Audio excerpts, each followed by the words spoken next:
See the baby? The most comfortable zone of a baby is what?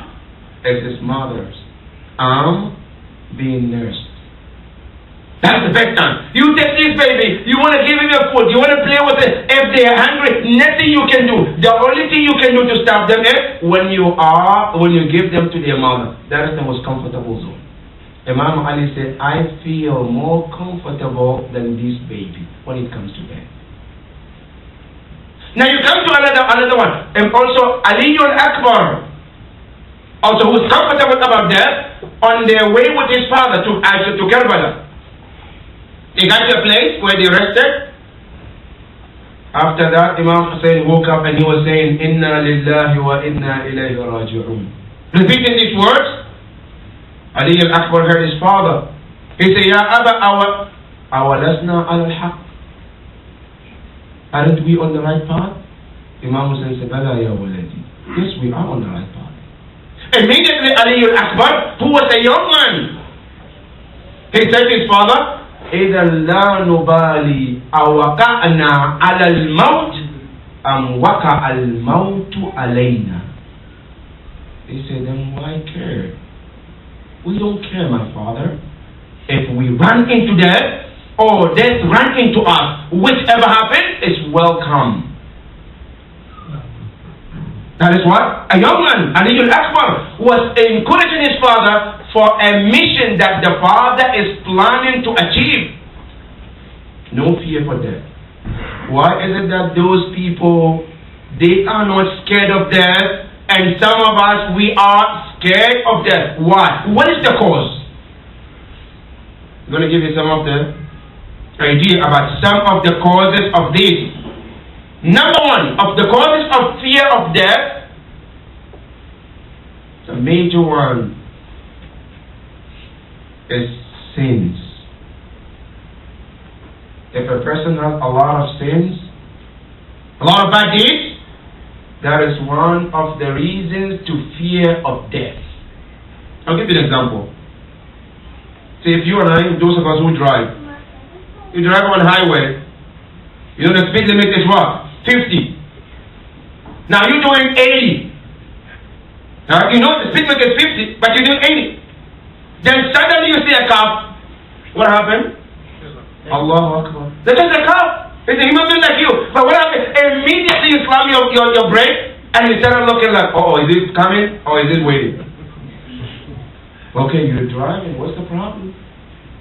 At the same time, you see somebody who is doing 50, he cares less whether the car is there or not. Why? Because he knows that he is not going over the speed limit. But I am scared because I know I'm going over the speed limit. Something wrong there. That is one of the reasons to be scared of that. If a person always does what is right, he has no reason to fear of death. And that is the reason why Ahlul Bayt, they have no worries or they have no reason to fear of death. There's one time a man came to the Prophet. And he said to the Prophet, Ya Rasulullah, I'm a Muslim, I pray and I fast. But I have one problem. So what is the problem? He said, I'm scared of death. I don't want anything to do with death. The Prophet said, good. Do you have money? He said, yes. Do you give zakat? He said, no. Do you pay account? He said, no. I said, okay, this is a good reason not to love death anyway.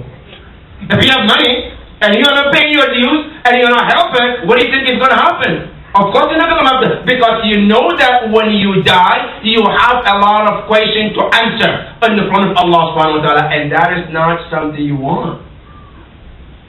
That is one of the reasons why some of us are scared of death, because of sins.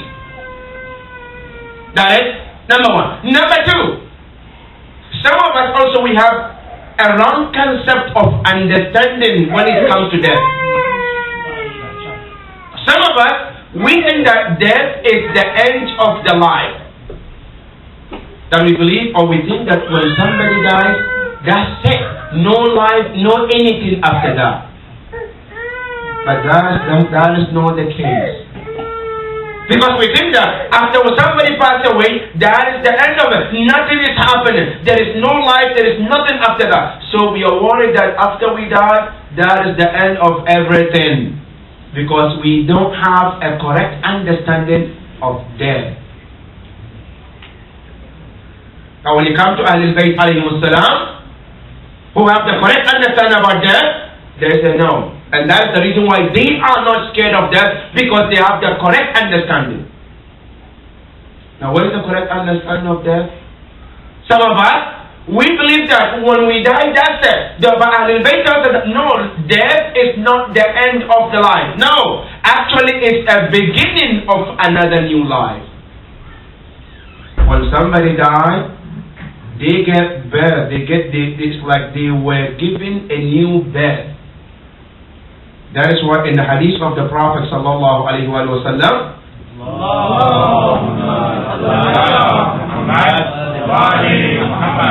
When the Prophet was describing a death, you know how did he describe a death?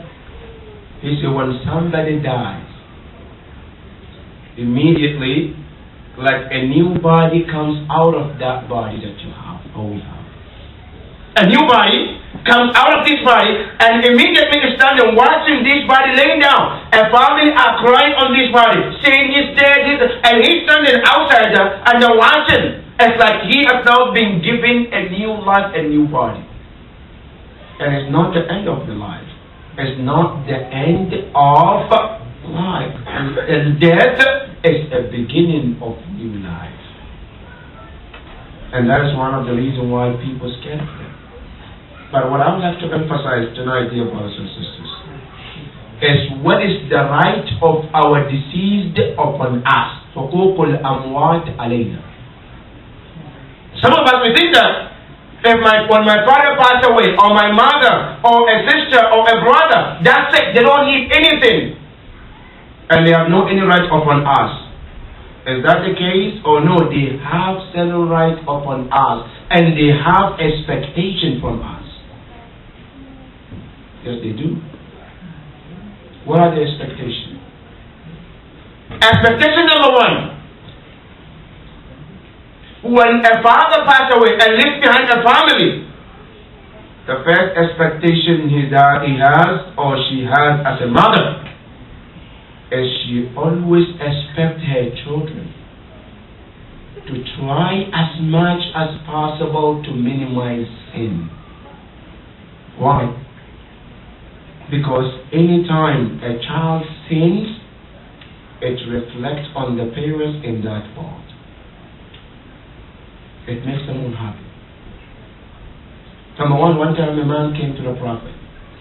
Ya Rasulullah, I saw my father in my dream. My father was dead, and he was a righteous servant. He prays, he does everything you can think of, Ya Rasulullah. But I saw him, he looked so sad. Ya Rasulullah, I don't know anything and why he was sad. And I asked him, why do you look sad, my father?